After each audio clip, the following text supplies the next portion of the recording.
We are All Souls Unitarian Universalist Church. I am Reverend Ron Phares. Glad to see you all. If you value honest ritual, then come, let us make it.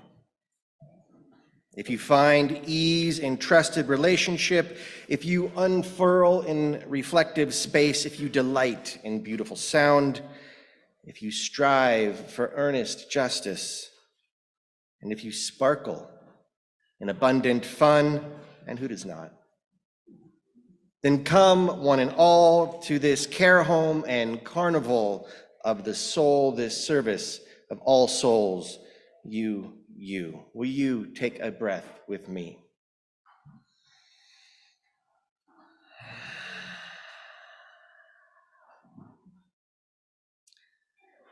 This is our sacred hour, our holy place where beloved community cultivates meaning and makes of this experience a kind of magic. The eco-theologian and mythologist Sophie Strand writes that magic is an escape from this world into this world.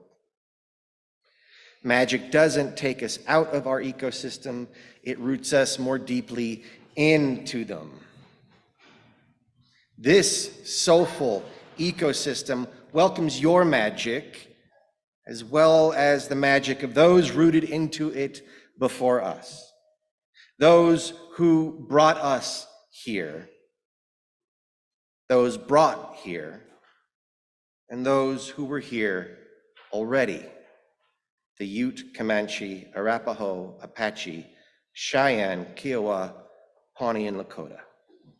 And before them, the aspen and oak and pine, the waters, the soil, the air. We are that water and soil. We breathe their breath. May our welcome heal and celebrate them as our welcome seeks to heal and celebrate each and all gathered here.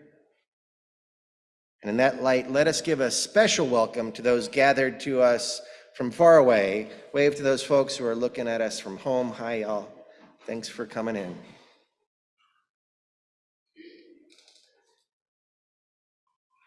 We are All Souls Unitarian Universalist Church.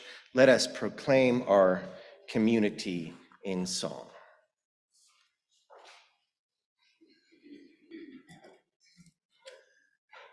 I'm Lynne Casebeer. I've been a member for quite a few years, not as long as Lou. But my reflection is about my ancestors.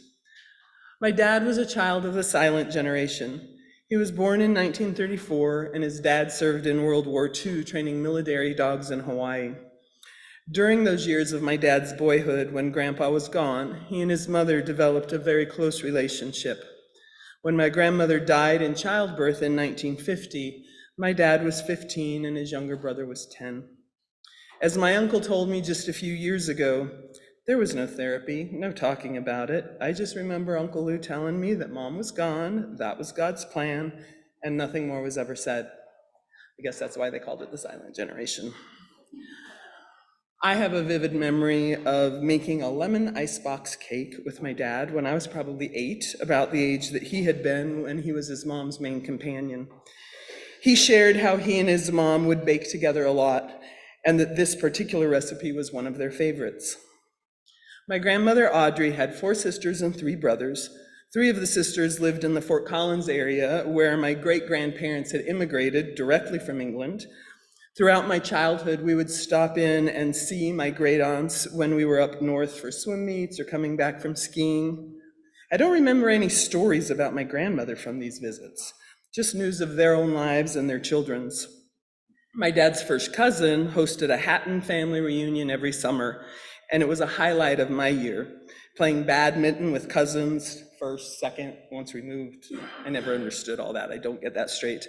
But enjoying the homemade ice cream, listening to the adults talk, I loved being part of this family, even though I never even knew my direct connection to them. My dad made a point to stop and visit many of his aunts, uncles, and cousins, first, second, etc., when he traveled across the West in his retirement. He kept all of their holiday cards and read and reread the letters that they included.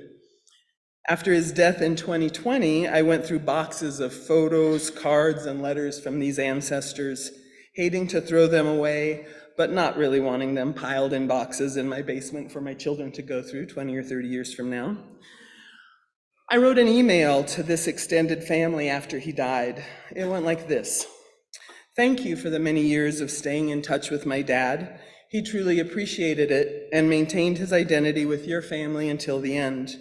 I too appreciate the feeling of belonging to a wider family, and I wish you all the best. In these strange times, as well as more normal ones, remember to hold on to these connections. Love, grace, and forgiveness go a long way in making goodbye an easier thing to say." I think this story of my recent ancestors has formed my understanding of the importance of these connections. It may not always be blood relatives with whom I maintain them. My family of origin keeps shrinking. But I have friends from various times in my life, 50, 40, 20-year-long relationships, childhood neighbors, teammates, former All Souls members, and I think about them often.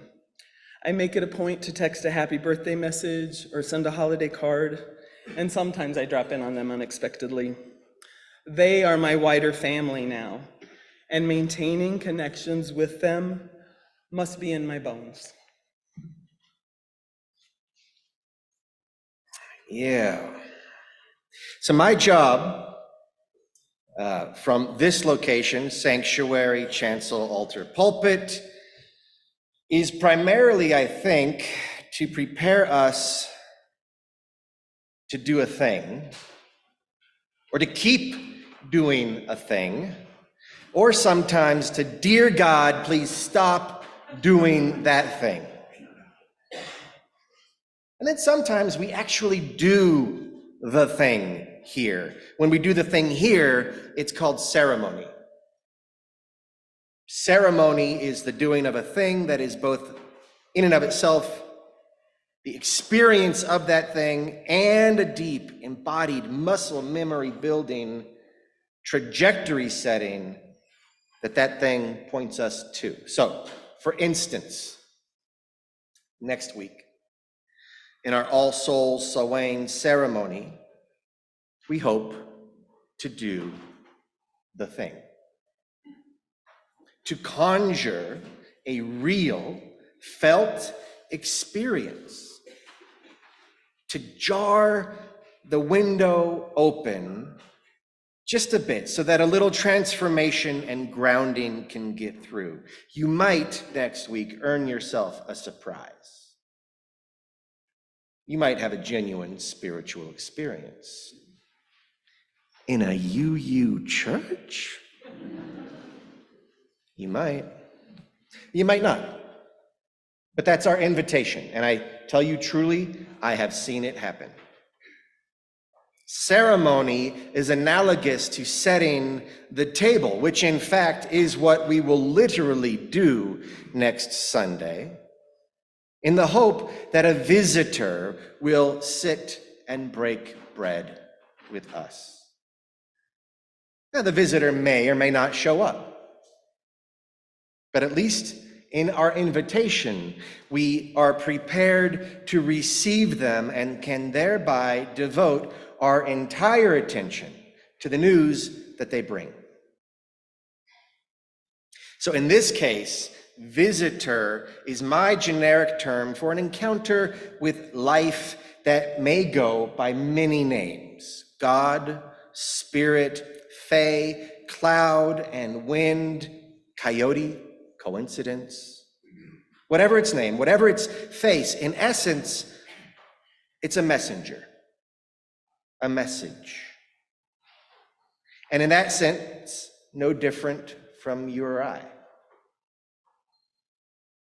All entwined expressions of being, us and the others. But these ones, these messengers are special. What we're counting courting, I should say, what we're courting in ceremony are holy transmissions of concentrated potency. Experiences that are pointedly and personally relevant. They matter much. Experiences of this kind have formative and transformative power. So that's what we're going to be about next week. Now, certainly, it is the case that we receive such messages without arranging the cup, plate, or tablecloth. Visitations do indeed occur outside of ceremony, but in those cases, we tend to not be prepared to receive their potency, and so the experience of them is something between unbidden and violation. It's like when someone just pops over and your house is a mess. You haven't done your hair. There's underwear on the lampshade. The cat litter hasn't been changed in too long. I've probably just given you too much information. And you have to choose to pay attention to either this visitor or to dinner prep and the load of laundry that you should have done last week. It's hard to pay attention in that case, this inbreaking visitation of the Spirit. It's hard to make sense in that case. It's hard to be polite. So if you visit your relatives, maybe an email first, Ceremony, on the other hand, is spiritually considerate. As a proper invitation, it allows both visitor, God, spirit, fae, cloud and wind, coyote, coincidence, and host, us, to prepare for the exchange, to make space and do honor. Ceremony turns visitation into embassy. As such, it comes with an extra ladle of responsibility at its conclusion, some follow-up, a promise, a commitment. And that, my friends, is what we are hoping to do next week. This week, we're still in prep. We're not doing the thing, we're preparing to do the thing. Not only for ceremony, mind you, but certainly for ceremony. So today, we focus on the idea of ceremony and the idea of ancestors in order to prepare us for the experience next week. And this is the right time for it, of course, as proclaimed by the leaves, spectacular death flourish, the shortening days, the quality of light. Summer is perishing, death is in the air. And we are in a time of transition, seasonally, culturally, congregationally. A liminal time. Our ancestors saw fit in this season to turn their attention to their honored dead. And this makes sense. This makes bone sense. And thankfully, ancestor veneration, connection, and healing seem to be making a bit of a comeback these days. It's a thing again. I can't help but wonder if it is so because we sense that our world is dying. Or maybe it's due to our recognition, perhaps too late, that we are not the masters of our fate, that our claim to dominion is unwarranted and destructive, that our being is and always has been precarious and thus miraculous. And that reckoning with that frailty and uncertainty, our eyes have once more been turned to the one certain thing, death, in order to transform it from terror and defeat into honor and creation. Or maybe it's just my algorithm. I don't know. But effectively, ancestors as other, as visitor, as messenger, are an ancient mediating story between us and being. And remember, stories are mediums and lenses for how we comprehend the world. Ancestors may be more than that, but they are at least a story that enables us to mediate and understand the world. So in this sense, the ancestors do the work for a season at least that the God of Abraham did for a time. But culturally speaking, in a classic "it's not you, it's us" maneuver, we fired that guy. It just wasn't the right fit anymore. But the absence of that story, the absence of the story of the God of Abraham in our lives has left a gap. We tried to fill it with materialism. But no matter how much we wanted it to, materialism simply could not fill that gap adequately because it misses on fulfilling our need for connection and meaning. Materialism mistakenly conflates meaning with knowledge, but that leaves us cold. And so we have this unmet need, and we live in collectively perilous times. So turning to the story of our ancestors is a means of meeting that need for connection, even as we reckon with our inevitable mortality through that connection. And then we've also been coming to a reckoning of how we are on the planet and how we are with each other. We are recognizing that cultural patterns that once comforted us are in fact laden with inequity, separation, fear, and selfishness, which leads to violence, genocide, and ecocide.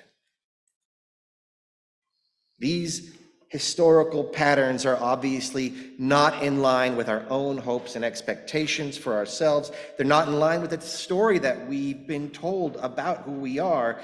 And a story of this kind and purpose, no matter how fanciful, must carry some integrity with it, must carry some bone truth to it, must have resonance with matter and history.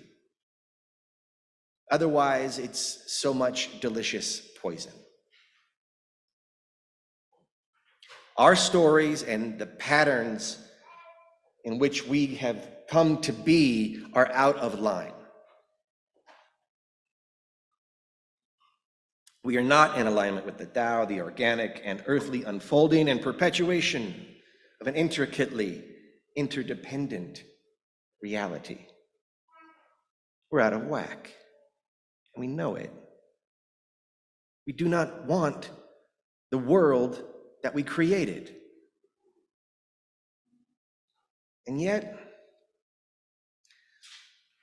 we're also grateful, and rightfully so, I'd say, for our being in it. So this is a bit of a puzzle, and we wonder, how did we get here? So we turn to our ancestors as messengers, as personalized conduits. We turn to our ancestors as personifications of meaning, and we turn to our ancestors to respectfully inquire, what the actual F? What were you thinking? Why? Why did you do that? But of course we know why. We know why. It's because they were scared and scarred. And we know this because we're scared and scarred. And we know that because in ways both spiritual and practical, both material, meaningful, numinous, cellular, we know that because they are us.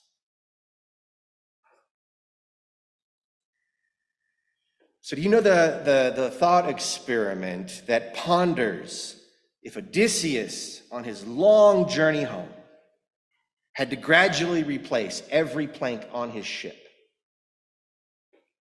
Is it the same ship from start to finish?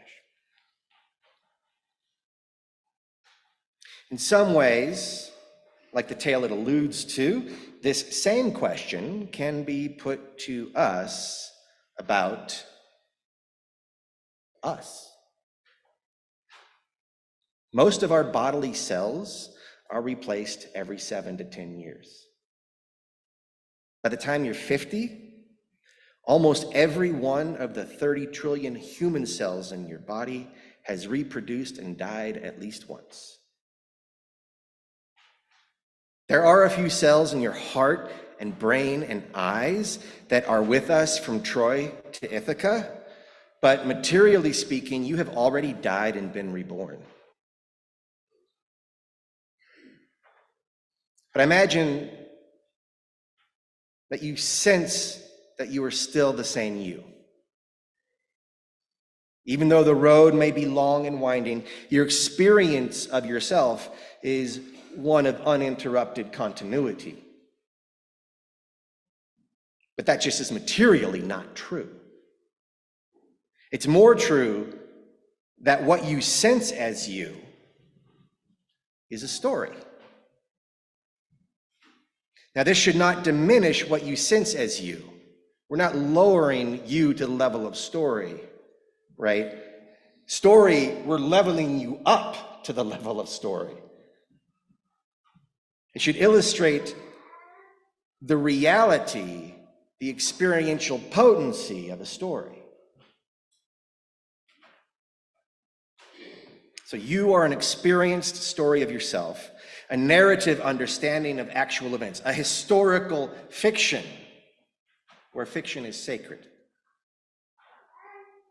You are like one of those movies that has at the opening caveat, based on real events, which is intended to secure both the authority of fact and the permission to fib a bit so that the facts are allowed to communicate more powerfully.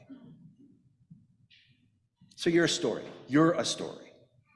You replace yourself materially, God willing, at least once in your lifetime, like Odysseus's boat. And yet you are you. So if we broaden the aperture a bit and apply that same kind of thinking to ancestry, what might happen? Bodies perish, material composts, flesh to soil, and from that life, yes, new material, yes, fruit. Such is the way of things. But more to the point, there is a continuity of identity over generations. A story, even when it's unwanted. Now, much like our own reproducing cells, our ancestors do pass on DNA, and that DNA carries not just blueprints, but also experiences, or at least their epigenetic impact, which switches on or off aspects of our genes. So in a sense, we are more materially ancestor than individual. We are formed by their experiences, their decisions, and the story that we have about them. And this is certainly not limited to genetics at all. We carry in us lineage and culture and history. We're not just formed by it, we are it. It is our story. And that packs in two crucial considerations. For as robustly populated with acts of courage, love, sheer brilliance, and generosity as our ancestors were, they were also deeply troubled and troublemaking, likely as are we. Trauma causes trauma.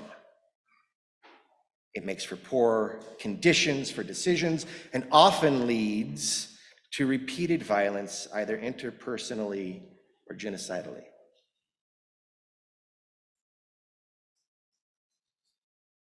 We are a product of that trauma source. And since we are maybe understanding that we are the same ship as our ancestors in a meaningful way, we are the trauma source. And while that is cause for sorrow, it is also cause for hope. Because recognizing that means that we have an opportunity to change course.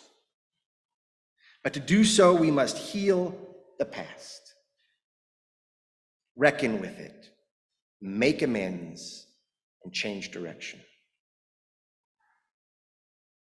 This is deeply entwined with the work of anti-racism, ecological relationship building, and spiritual enlivenment. And it is absolutely critical that we do this work.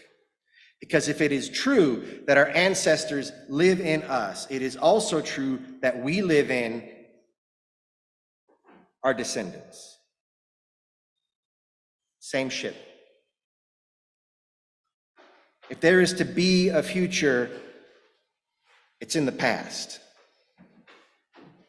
To heal the future, we must heal the past. We are that nexus. The past lives in us. The future lives in us. It's a story with life or death consequences. Stories need structure. We are a structure. Our ancestors are a structure. All expressions of being, bodied messages, visitors. So my job from this location is primarily to prepare us to do a thing. And I hope I've done a little bit of that. Because next Sunday, we will do the thing. We will invite a message, a messenger, a visitor, and make of it an embassy, and engage with that visitor as an opportunity to transform the past or ourselves or the future,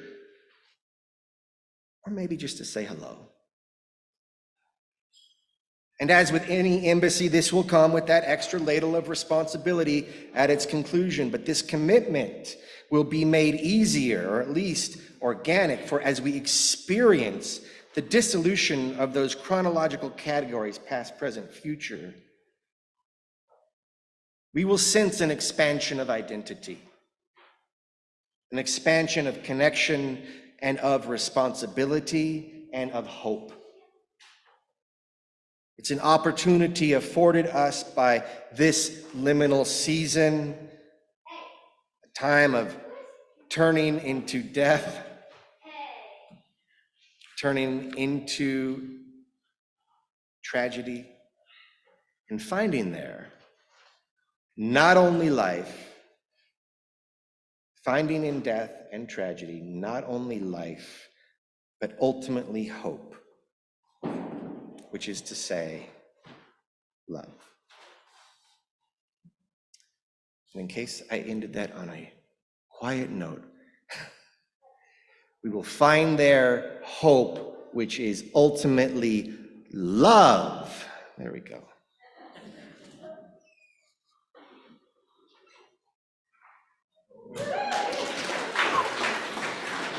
Remain standing for the benediction as we leave this sacred place and time that we have gathered together, that we have created, but not just us, not just us. Our ancestors have helped create this point too. Our descendants have helped build this place too, because they all live in us. And as we leave this sacred time and place that we have created together, let us go knowing that we are the nexus of the past, present, and future, that the responsibility is ours.